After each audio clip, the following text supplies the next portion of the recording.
Mi nombre es Pedro Juan Martínez Avendaño, de las familias antiguas de este pueblo. Yo nací aquí en Panguipulli, en lo que es hoy día la calle Manuel Rodríguez. Estamos viviendo actualmente frente a un recinto de reciclaje que tiene la ilustre municipalidad. Yo me crié en ese barrio, hace 5 días cumplí 70 años.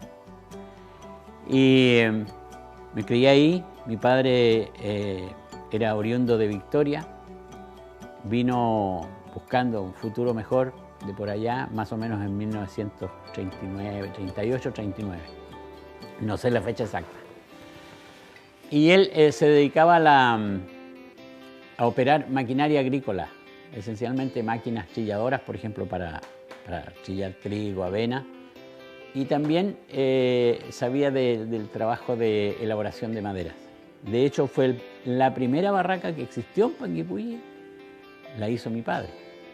Compró unas maquinarias que se habían quemado en un incendio en Temuco, las trajo en tren hasta Lanco, de Lanco las trajo en carreta a Panguipulli, pieza por pieza, y armó todo acá y tuvo la primera barraca. Tanto así que él elaboró madera para la iglesia. Y también elaboró madera para el hospital. Porque en aquellos años el padre Bernabé, mi madre nos contaba, llegaba preguntando ¿dónde está Danielito? Y era para que Danielito le elaborara, porque en los campos le regalaban trozos, pero él no tenía cómo preparar las maderas. Entonces se los llevaba a mi padre y mi padre le hacía ese trabajo, absolutamente gratis, por supuesto. Pienso, y me voy a morir, yo creo, con esa idea de que nunca se hizo justicia con Daniel Martínez Echagüe, que era el nombre de mi padre. ¿Por qué? Porque aquí se habla de los fundadores de Panguipulli y hasta donde yo recuerdo hay muchos que solamente vinieron a hacer daño. Y mi padre no tiene ninguna calle, ni un pasaje, nada, absolutamente nada. Lo que me duele, en cierto modo, yo no quiero reconocimientos para mí, pero él fue el primer hombre que tuvo una barraca aquí. Gracias a él se conocieron las maderas con que se elaboraron estas casas. Bueno, nací en ese barrio, la casa donde yo nací, y me trajo a este mundo una partera, porque no existía en aquellos años el hospital, ni menos, había una posta muy precaria. Viví toda mi vida en ese mismo lugar. La casa donde yo nací existe. Soy vecino de esa casa, yo vivo al lado. Y mi madre era de una familia que vino de Lanco. Mi abuelo, Juan Avendaño Elgueta, vino de Lanco porque él se dedicaba al comercio. Él intercambiaba, más que comercio era trueque.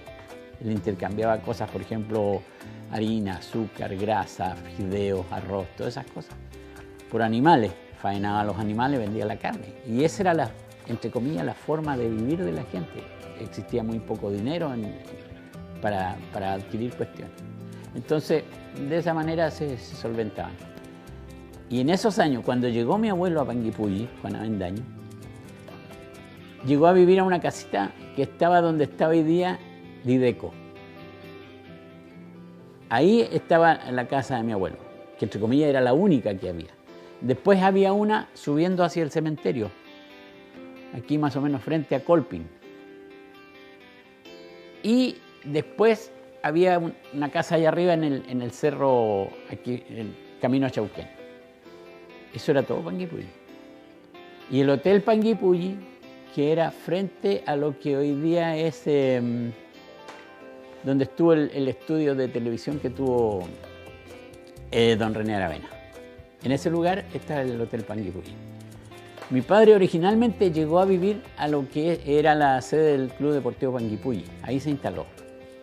Entonces los señores que compraron estos terrenos y diagramaron el pueblo, cuando mi padre llegó, las calles estaban marcadas con estacas. Decía, aquí va a ir una calle y va a llevar esta dirección. Y se marcaba con estacas de madera. Entonces, la familia Bravo, que fueron los que iniciaron las primeras ventas de terreno en Panguipulli, le ofrecieron a mi padre que eligiera el lugar que él quisiera y le daban facilidades para comprar. Y en ese momento mi viejo compró de la calle José Miguel Carrera y Rodríguez, Manuel Rodríguez, hasta el estero de Ñanquil. Prácticamente compró media manzana. Y se instaló ahí. ¿Por qué a la orilla del estero? Porque para el motor, que era vapor, necesitaban agua.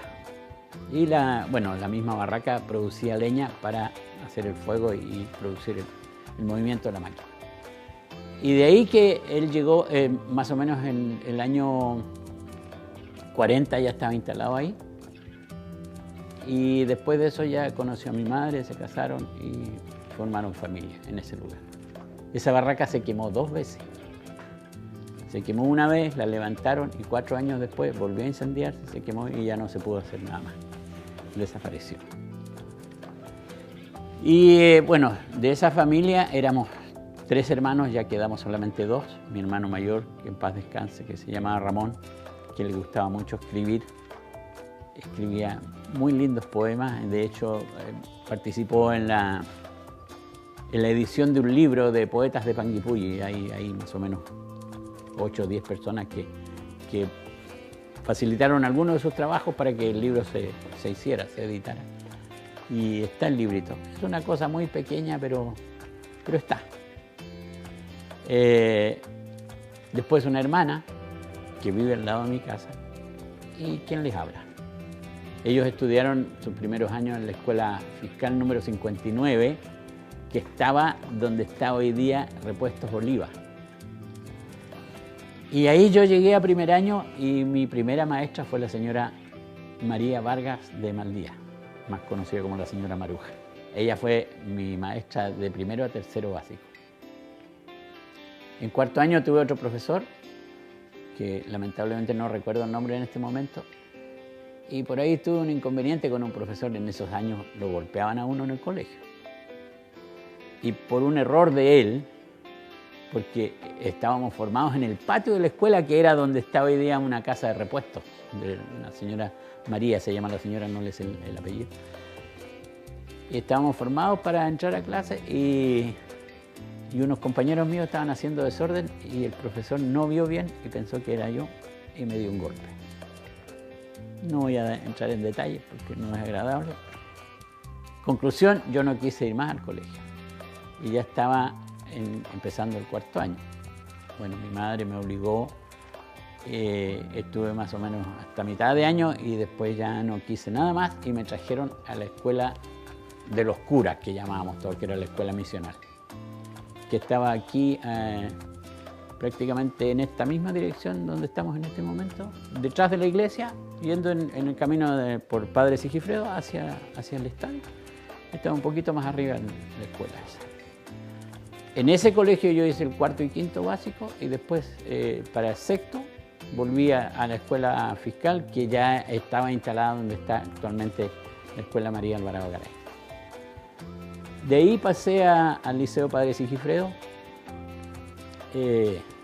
Debo reconocer que en esos años nuestra situación era bastante precaria y cuando estábamos por salir de sexto básico se hizo una reunión de apoderados con la profesora, que era la señora Carmen Villanueva, y de 35, 38 alumnos que habíamos en sexto, habían solamente 2 que no seguían estudiando porque no tenían con qué. Francisco Jiménez Molotov, me parece que era el segundo apellido, y yo. Mi madre no tenía para mandarme al liceo. Pero las cosas se dieron y finalmente al año siguiente entré al Liceo Padre Sigifredo. El Liceo Padre Sigifredo en esos años tenía hasta tercero humanidades. No eran educación media, eran humanidades. Y cursé hasta tercero y después me fui un año a Santiago porque unos familiares me iban a ayudar para estudiar. Pero en aquellos años yo vivía solo con mi madre y mi hermano mayor, que era minusválido, de tal manera que él no trabajaba. Él permanecía gran parte del tiempo en la casa solamente. Y mi hermana ya había formado familia por otro lado, así es que estábamos los 3. Bueno, yo me fui a Santiago y casi a finales del año 68, que fue cuando yo me fui allá, tuve noticias. En esos años todo se sabía por carta. Primero no teníamos los medios como para tener un teléfono. prácticamente nadie tenía, solamente la gente más pudiente tenía teléfono. Y supe que lo estaban pasando muy mal. Yo, estando en el liceo, conocí a mi profesor de música, que era don Luis Sandoval Pardo, que es el guitarrista que actualmente me acompaña, porque todavía canto, por entretención más que por nada. Y él me invitó a formar parte de una orquesta. Y para ser franco, yo no tenía que haber llegado nunca a ese lugar. De partida yo sabía una o dos canciones, no sabía nada más. Pero tenía la desvergüenza de pararme delante de los demás y cantar como fuera. Entonces él dijo, hay que aprovechar esa parte. Me prepararon, me enseñaron y partimos el año 66, el 2 de agosto. ¿Y por qué recuerdo las fechas? Porque ese día era el día de San Alfonso y mi profesor de música se llama Luis Alfonso Sandoval Pardo. Y teníamos un profesor muy querido en el Liceo Padre Sigifredo, que era don Alfonso Villota. Y para corrernos de clase como buenos alumnos liceanos, inventamos celebrarle el santo a estas dos personas. No porque nos interesara celebrar el santo, lo hicimos porque queríamos que no hubieran clase. Y yo contaba cuentos en ese tiempo, unos chistes, dice uno, pero eran cuentos bastante inocentes, no los cuentos que se escuchan hoy día en los medios de comunicación. Y mis compañeros, por molestarme, empezaron a gritar que cante. Y pensé, ¿qué se creerán estos tales por cuales? Y canté una canción y me vio el profesor de música. Y a raíz de eso, él me invitó a participar de la orquesta. Y la verdad es que estuve 4 años, entre comillas, ganándome la vida cantando. Mientras trataba de seguir estudiando, yo cantaba en la orquesta. En aquellos años el sueldo base en Chile era más o menos 100 escudos. Y yo salía a cantar a un rodeo, a un casamiento, a un baile de beneficio, a una actividad social. Y me ganaba 100 escudos cantando en una noche. Y la orquesta la formaban en ese tiempo el dueño de los instrumentos, entre comillas, Juan Ormeño Ruiz, y estaba Luis Sandoval Pardo, que tocaba en guitarra, teníamos a Alberto Candia en la batería, teníamos a Juan Ormeño, tocaba también batería, pero también tocaba acordeón. Entonces, por ahí nos íbamos turnando. Después se integró Víctor González Rojas, que era el bajista, y ocasionalmente venía un trompetista de la banda instrumental del Ejército de Valdivia y venía a trabajar con nosotros. Entre comillas, él venía a escondidas porque a ellos les tenían prohibido hacer eso. Pero como era una cantidad relativamente buena de dinero, y el que es músico, aunque ande gratis, siempre quiere. En una oportunidad, el sindicato de carteros y de correos de Chile en Valdivia todos los años organizaba una fiesta grande en el Casino de la Zabal, que era una cosa chica, no era demasiado grande, para reunir fondos para hacer su fiesta de fin de año con su familia. Y fuimos nosotros a tocar. Bueno, el conjunto se llamaba Rítmica 6. Una locura que se me ocurrió. Yo siempre he sido más o menos bueno para los nombres. El conjunto Lolqueyen se llama así porque yo traje ese nombre.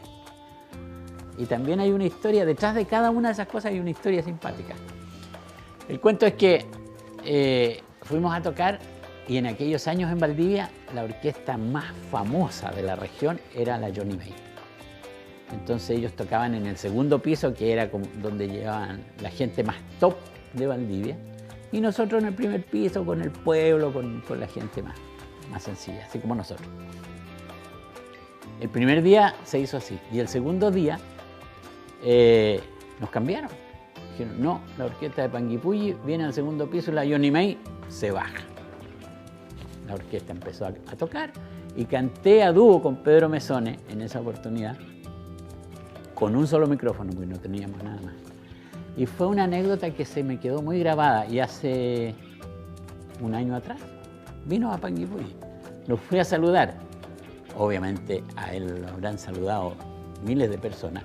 No tenía por qué acordarse de mí. Pero cuando le hablé de esta anécdota, ahí sí se acordó. Sí, me dijo, me acuerdo que estuve en el casino y me acuerdo que canté con un grupo musical que había ahí. Bueno, a raíz de esto mismo de la música, en 1969, en marzo, se produjo una vacante en el banco. Tenían 2 auxiliares en el Banco del Estado. Y uno de ellos, cada vez que recibía su sueldo, se tomaba 4 o 5 días libre porque salía a festejar, que le habían pagado un mes más. Lo aguantaron 8 meses y finalmente, en marzo de ese año, el jefe de la oficina en esos años, don Armando Gallagher Hermosilla, dijo, esto no va más, busquen otra persona. Y a raíz de eso, Daniel Espinosa Valenzuela, que era el otro auxiliar y que era amigo mío y me conocía por esto de la música y todo, fue a mi casa a preguntarme si me interesaba el trabajo. Y por supuesto que me interesaba, yo vivía de lo que ganaba en la orquesta, pero trabajar en el banco era otra cosa.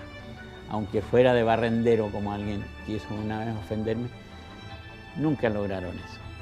Para mí todos los trabajos son dignos, solamente es indigno robar, estafar, esas cosas son indignas. Pero trabajar en lo que sea, yo siempre lo hice. Así es que a raíz de eso entré al banco. Y me cambió el mundo de ganar 100 escudos. No todas las veces, había meses en que podía ganar 200 o más, pero también había veces en que no había nada. Pasé prácticamente en 30 días a ganar 4 veces esa cantidad. Así que fue una locura en mi casa. Pero yo creo que me los gané muy bien ganados. Y yo trabajaba todo lo que me pidieran. Si había que hacer 15 horas en el día, yo las hacía. No me importaba. Y así se fueron dando las cosas. Y bueno, de aquellos años recuerdo, por ejemplo, en el comercio, el gran comercio en Panguipulli lo tenía don Juan Tomás Abudó, que era el papá de don Salvador, que actualmente tiene todavía negocio. Los negocios más importantes o más destacados en Panguipulli los tenían don Juan Tomás Abudó, don Víctor Coronado Béjar y don Gustavo Yarzún Toiber. Y entre comillas, ya para otros rubros, por ejemplo, todo esto era abarrote, ropa, ese tipo de cosas. Y otro tipo de comercio, por ejemplo, don Oscar Oliva Alvarado, que vendía repuestos, insumos para los vehículos y esas cosas. Así es que así se fue formando Panguipulli. Bueno, empezó a llegar gente de otros lados ya con otras cosas. Y lo que más movía comercialmente a Panguipulli era los fondos del interior. La hacienda Quechumalal, del Tume, Puñir, Toledo, Releco, que tenían mucha producción de madera en esos años. Y prácticamente cada uno de esos lugares tenían mucha gente. Yo lo que más recuerdo, por ejemplo, Quechumalal, que llegó a tener una escuela como con 15 profesores, había retén de carabineros. Eso nos habla, nos dice la importancia que tenían estas haciendas. La hacienda Quechumalal era de la Caja de Empleados Públicos y Periodistas, que la denominaban Canaempu, Caja Nacional de Empleados Públicos y Periodistas. Y tenían su propio remolcador. El Canaempu era famoso. En Panguipulli llegaron a haber 11 embarcaciones, entre comillas, grandes. Elenco, que era esencialmente de pasajeros, y los remolcadores, por ejemplo, la barcaza en el Tume, el Canaempu, Santa María, Ministro Bascuñán. Todos, los demás no los recuerdo. Estaba el Palomo, el Pelú, perdón. Y los otros nombres no los recuerdo en este momento.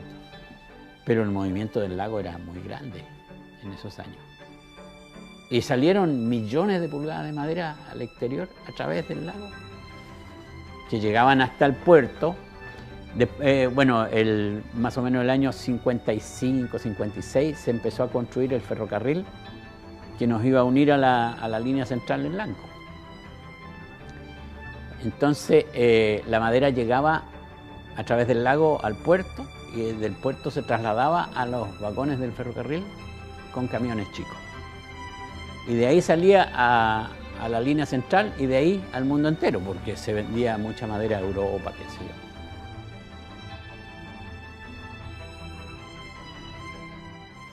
Yo les contaba que en 1969 ingresé al banco. Pero el banco ya tenía, de 1957 estaba en Panguipulli. Y la primera oficina estuvo aquí al lado de la iglesia, en el colegio de las hermanas, de las monjitas. Entiendo que, no sé si son la misma orden, pero entiendo que eran las hermanas de la Santa Cruz o algo así. Después estuvo en lo que es hoy día la oficina del alcalde. Ahí estuvo el banco, era una sola pieza grande y la bóveda para guardar el dinero, por ejemplo, estaba abajo donde guardan hoy día herramientas, en la parte baja del edificio. Alguna vez de niño yo vi a un señor que era muy gordito, don Hugo Dramón Bell, que era el cajero. Ese hombre vino a Panguipulli por 15 días y estuvo como 25 años. Vino a hacer un reemplazo y no se fue nunca más. Y de ahí, de ese recinto, de lo que es hoy día la oficina del alcalde, donde se reúne con el consejo, saltó a lo que es hoy la ferretería de don Álvaro Jaramillo. Y en 1969, cuando yo ingresé, les habían entregado el edificio donde hoy día está la notaría. Que ese edificio eran Grandes Almacenes Atacama, se llamaba. Era una sociedad y vendían todo tipo de cosas de almacén, pero además tenían depósitos de licores. Y el banco compró y refaccionó el edificio para trasladarse allá ya con edificio propio. Entonces, cuando yo ingresé, la mitad de las cosas estaban donde hoy día está don Álvaro Jaramillo y la otra mitad estaba allá. Así es que las primeras semanas trabajamos muchísimo porque seguíamos acarreando estas cosas. Y ese banco que yo conocí en esos años era el banco que se creó para los chilenos. En ese tiempo nosotros le servíamos al banco y a la gente, esencialmente a la gente. Nosotros teníamos una división comercial dentro del Banco del Estado. Esa división comercial solventaba, por ejemplo, a los agricultores. Se les vendía a los agricultores zinc para que construyeran sus galpones. Les vendía maquinaria agrícola. Las primeras máquinas para sacar leche, para mecanizar el sistema de la leche, eran unas Alfa Laval y las vendió el banco. Eran de 6 puntos, es decir, en cada máquina usted podía poner hasta 6 vacas todas las mañanas para sacarles la leche. Y las vendía con muchas facilidades. Ahora, si usted quería sembrar, por ejemplo, una chacra de papa, necesitaba 3 sacos de semilla, 6 sacos de abono, el banco se los vendía. Bastaba con que usted acreditara que tenía la chacra y que era dueño del terreno, y el banco le daba 24 meses de tiempo para pagar. Es decir, usted se llevaba a su casa las semillas y el abono para hacer su chacra y 12 meses después pagaba la mitad del crédito. Después, cuando había sacado su primera cosecha, usted pagaba la mitad. Cuando había sacado la segunda cosecha, pagaba el resto. Y los precios que tenían, comparados con el comercio, estaban absolutamente lejísimos de los valores del comercio. Porque si un saco hoy día, para dar un ejemplo fácil, en el comercio un saco de abono le cuesta 15.000 pesos, en el banco costaba 3.000. Así era la proporción. Y de esa manera se ayudaba al agricultor, a la gente del campo, al pequeño industrial igual. Nosotros aquí no teníamos industria, así que no podría hablar de eso yo. Pero sí teníamos muchos agricultores. El banco vendía aquí hasta 150 toneladas de abono. 150 toneladas, no era menor. Y se vendían en esas condiciones.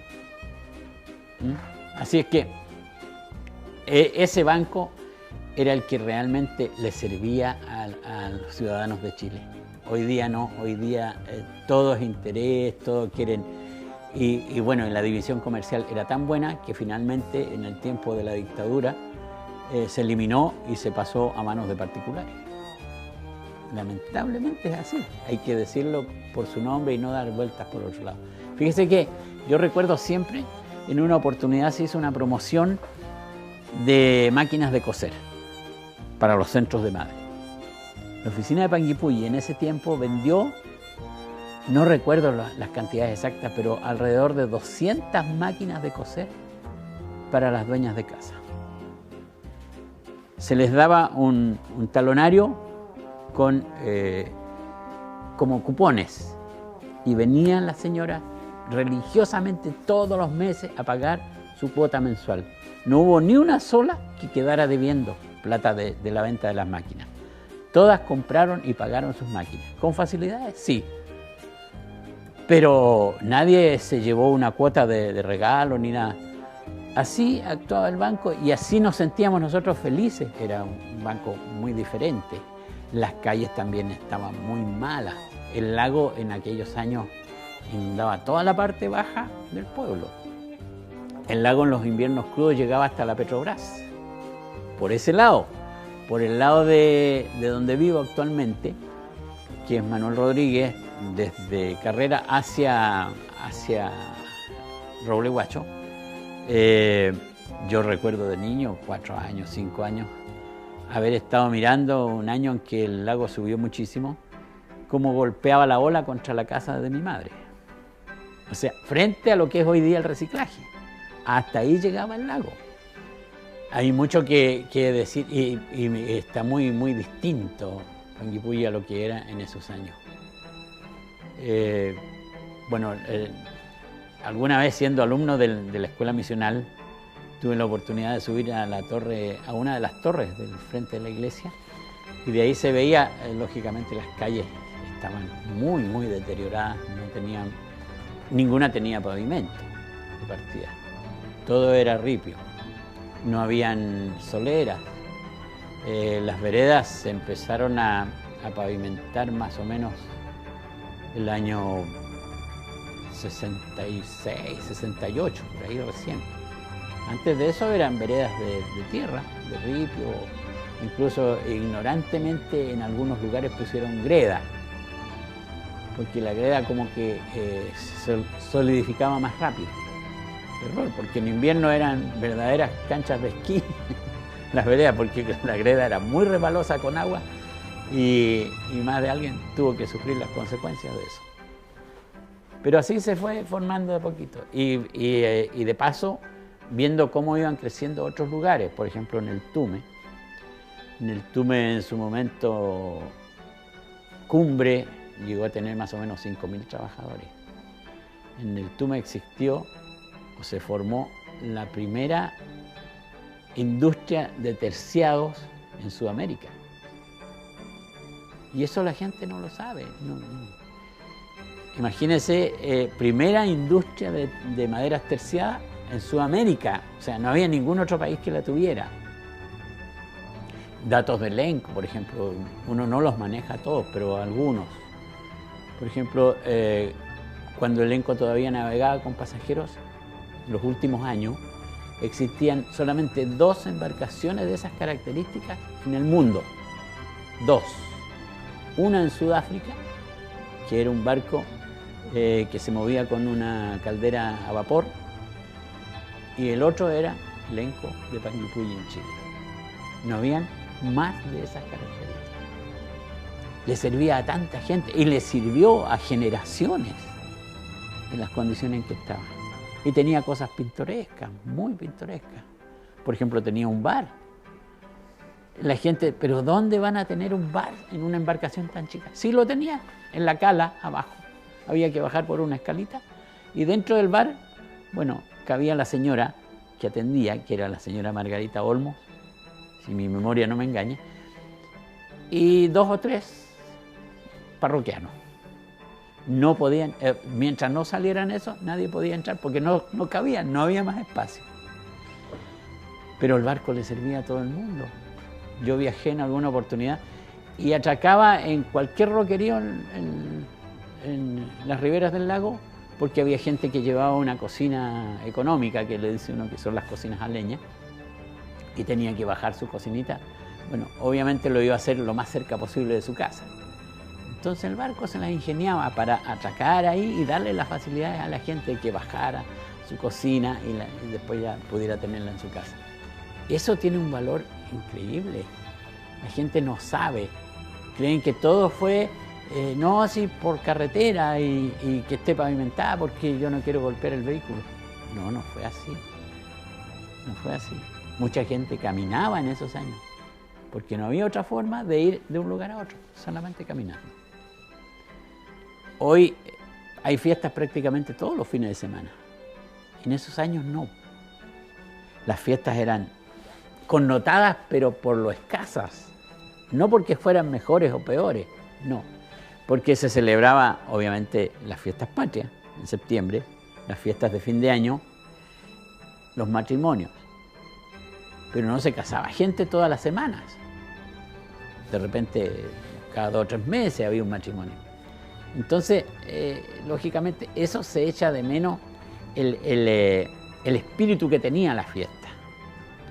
Porque éramos todos de participar, pero en buena onda, no haciendo daño, por ejemplo. Hoy día la juventud dice que se divierte y lo pasó muy bien, de que siempre había ayuda.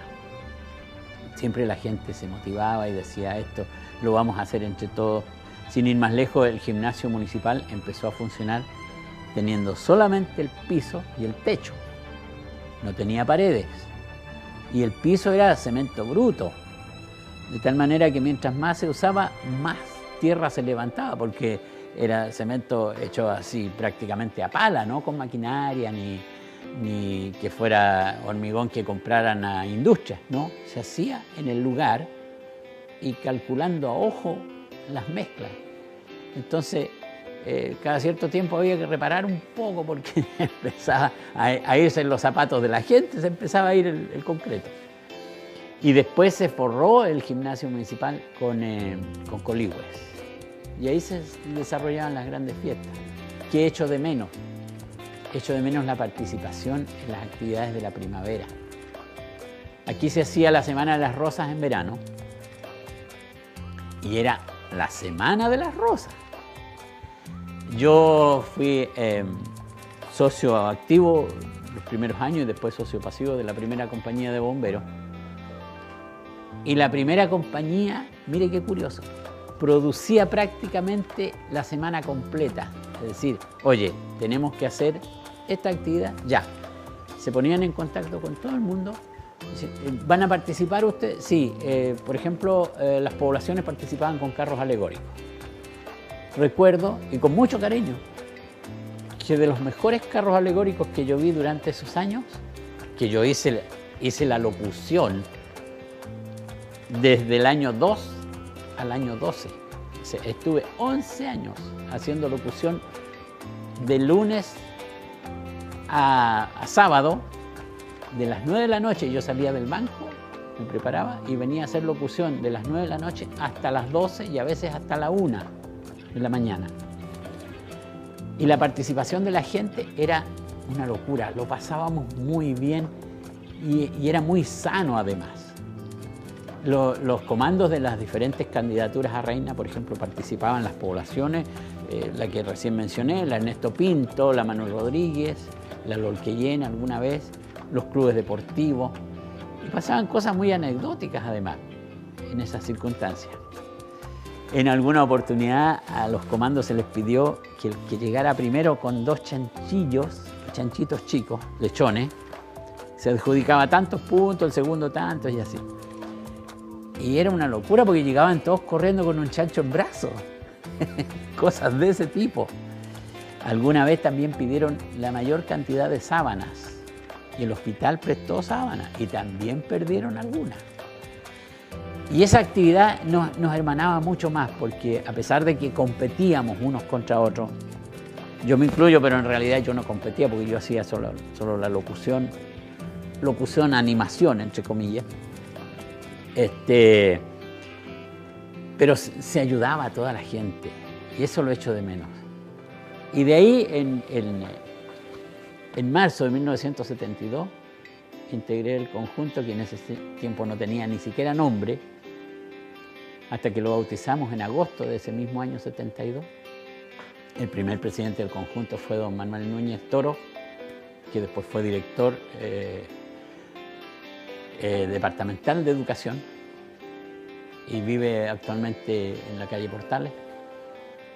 Y nosotros hacíamos cosas con bastante ignorancia.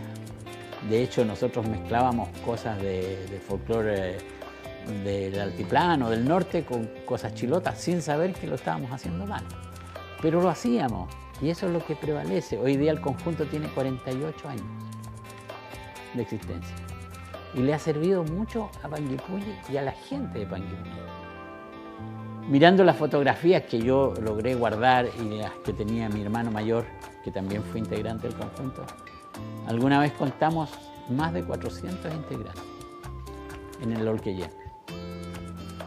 Y en el Lolquellén tenemos un dicho: el que es Lolquellén una vez, es Lolquellén toda su vida. Y es así. Yo ya no estoy, pero sigo sintiendo y sigo queriendo al grupo, como si estuviera todos los días ahí. Y hay muchísima gente que está incluso en el extranjero que todavía lo recuerda. La formación del conjunto Lolquellén nació a raíz de unos cursos de verano que vino a dictar la Universidad Técnica del Estado de Valdivia. Entre esos había, por ejemplo, corte y confección, había... Voy a decir cosas que no recuerdo exactamente, pero me parece que hubo también algo de artesanía y ese tipo de cosas. Y entre otras cosas estaba folclore. Y este curso lo hicieron más o menos 18 o 20 personas. Y esto ocurrió entre enero y febrero del año 72. Y 3 mujeres que hicieron este curso, la señora María Oliva de Monsalve, conocida como la señora Marita, una profesora de la Escuela María Alvarado Garay, Isabel Betancourt, segundo apellido no lo recuerdo, y la señora Eliana Avendaño Lara. Se juntaron un día y pensaron que debían sacarle provecho a lo que habían aprendido en este curso. Pero como eran solamente 3, invitaron a los demás del curso a que se integraran y, entre comillas, no todos se integraron. Entonces vieron la posibilidad de invitar a gente que posiblemente podía interesarse. Entre ellas estaba quien les habla. El conjunto Lolquellén nació en marzo, más o menos con 40 integrantes. Y en noviembre de ese año 72 hizo su primera presentación en una pampa que había frente a la población Manuel Rodríguez, con un viento terrible. No sabíamos casi nada de guitarra, sabíamos un par de bailes que daba pena verlos. Teníamos muy pocas cosas y de los 40 que se iniciaron en marzo quedábamos 8, solamente 8. Pero ahí está, 48 años después, sigue existiendo. Bueno, creo que llegó el momento de despedirse. Obviamente habría muchas cosas más que conversar y de pronto la memoria es un poco frágil o como dije hace unos instantes atrás, mi mente se va por otros caminos y me aparto. Alguna vez nos vamos a reunir de nuevo para contar anécdotas, cuentos, cosas graciosas que nos pasaron. Y agradecer sinceramente a quienes, mi compañera, mi mujer. 45 años de matrimonio, me ha aguantado muchas cosas que nadie me habría aguantado. A mis hijos, que son 4, 3 mujeres, un varón. La mayor es profesora en la escuela Manuela Navalón, la teacher, la profesora de inglés, a la que se sigue mis hijas, que hoy día trabaja como cosmetóloga. Emprendió varias cosas, pero finalmente se quedó con eso. Mi tercera hija es kinesióloga, profesora en la Universidad de Magallanes.